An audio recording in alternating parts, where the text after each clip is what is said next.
The trials continue. Lawsuits around Ripple do not subside. Lawsuits come from all sides, and it is unknown when it will end. Do you think Ripple will be able to fend off all attacks? What will be the outcome of the courts? We will answer all these questions in today's video. Will Ripple depart the United States as Coinbase did in favor of a country with more lenient cryptocurrency regulations? Last week, Coinbase, the biggest cryptocurrency exchange in the United States, grabbed headlines when it said it had obtained a license to operate in Bermuda and would soon be launching an offshore exchange. Meanwhile, Ripple's legal fight with the U.S. Securities and Exchange Commission, SEC, continues with a verdict reportedly imminent. Ripple has already stated its willingness to battle and is likely to appeal all the way to the Supreme Court, although a ruling might take years to come down. In addition, in July 2022, CEO Brad Garlinghouse threatened to relocate the crypto corporation if it was unsuccessful in its legal fight with the SEC. If we don't win here in the U.S., we'll take our business somewhere. We still have a huge company to establish. If the local regulatory environment isn't going to be helpful to us, then why bother? Some indicators have emerged over the last few weeks suggesting that Ripple is actively growing its footprint in other nations and exploring their potential advantages. In recent interviews, Garlinghouse and other Ripple executives have regularly gushed about the positive regulatory and business climates in various nations. Ripple's top lawyer, Stuart Alderoty, said last week that he was in the United Kingdom on the day of the Gensler testimony before Congress. I was not around yesterday to see the uproar at the Gensler hearing. I am now in London, where I am working with my team to expand our firm. I'm afraid I have no words to describe how incompetent the SEC seems from across the water. Ripple's International Policy Counsel Susan Friedman has spoken highly of the game, changing development prompted by Europe's MiCA crypto legislation in recent weeks. It's not a lack of compliance, she said, but rather a lack of understanding that's plagued the United States in recent weeks. XRP community member Anders L. has also discovered other indicators of Ripple abandoning the U.S. on the official website. She adds in her most recent tweet, Ripple currently has 66 available roles, 46 of which are located in countries other than the USA. 6 of the available American jobs are unpaid internships. Additionally, he realized, nonetheless, the local finds the remark peculiar. Following the conclusion of the dispute, Bank of America, BOA, aims to strengthen its cooperation with Ripple, as reported by Bitcoinist. It's improbable that Bank of America would bail out now, so close to the finish line. So then, what's the use? There's been no formal word about Ripple leaving the United States, but the company does seem to be paying more attention to the rest of the globe. This is not shocking, but it could be simple for Ripple to carry out its threat. A girl was ripped in half by a shark in front of her friends. Investors who contend that XRP is a security filed a class action lawsuit against Ripple 4 years ago, and it is ready to proceed.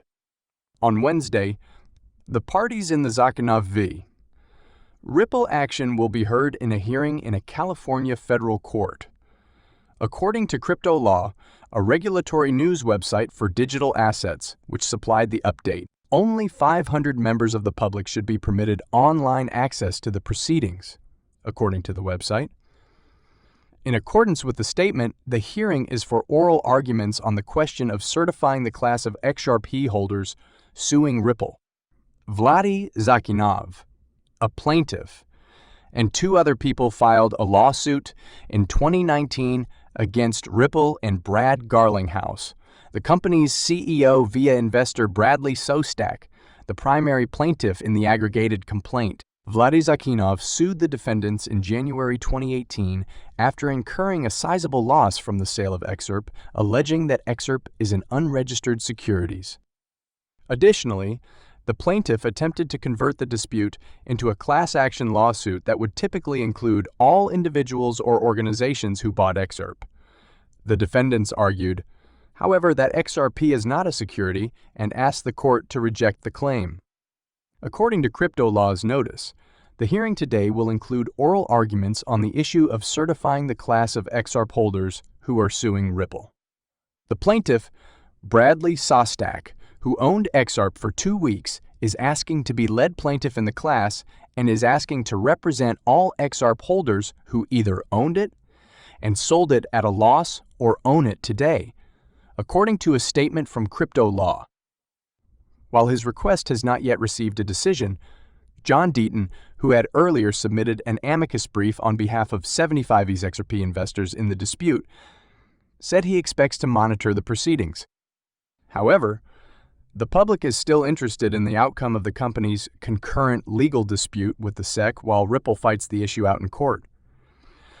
Now that the majority of the briefs have been completed, it is anticipated that Judge Analisa Torres will issue a summary judgment shortly. Investors are increasingly faced with choices between selling their interests and waiting for the outcome as a result of the continuing legal disputes. Nevertheless, most analysts feel that Ripple might succeed, assisting XRP to break new ground. Given the SEC's apparent assault on the cryptocurrency industry, despite the absence of adequate laws, the court battle between Ripple and the SEC has been going on for 2 years and 120 days, and it is still unclear when the judgment will be handed out.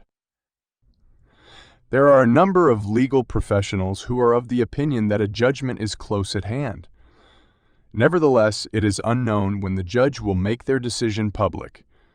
Because of this issue, there is a great deal of pressure being placed on Judge Analisa Torres. The case has caused significant rifts to form between the SEC, the Commodity Futures Trading Commission, CFTC, Congress, and the cryptocurrency sector. The attorney representing the XRP community, John E.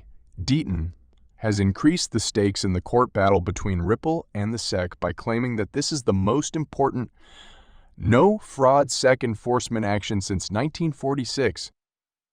The lawsuit is now ongoing. Given the gravity of the situation, the judge is taking her time with the decision and giving serious consideration to each and every remark. As was pointed out by him, if the verdict goes against Ripple, Judge Torres is aware that she is dealing with a conservative court, and if the finding goes in favor of Ripple, she will be required to defend it to everyone. If the ruling goes in favor of Ripple, however, she will not be required to do so. The lawyers John Deaton and James K. Phelan have hypothesized on the basis of prior decisions made by Judge Torres that a judgment may come as early as the beginning of April and as late as the end of the month. Ashley Prosper, a member of the XRP community, has also forecasted that this week would be eventful. She based her prediction on Judge Torres' judgment on the Daubert petitions, which took 52 days to determine. Judge Torres is under a great deal of pressure as a result of the Ripple v. SEC court case because of the importance of the issue for international commerce and banking. It is not certain when precisely the judgment will be released. Nevertheless, it is anticipated that it will be forthcoming in the near future. Ripple and the SEC both have more to lose as a result of this lawsuit, and the cryptocurrency market is waiting with bated breath for the decision.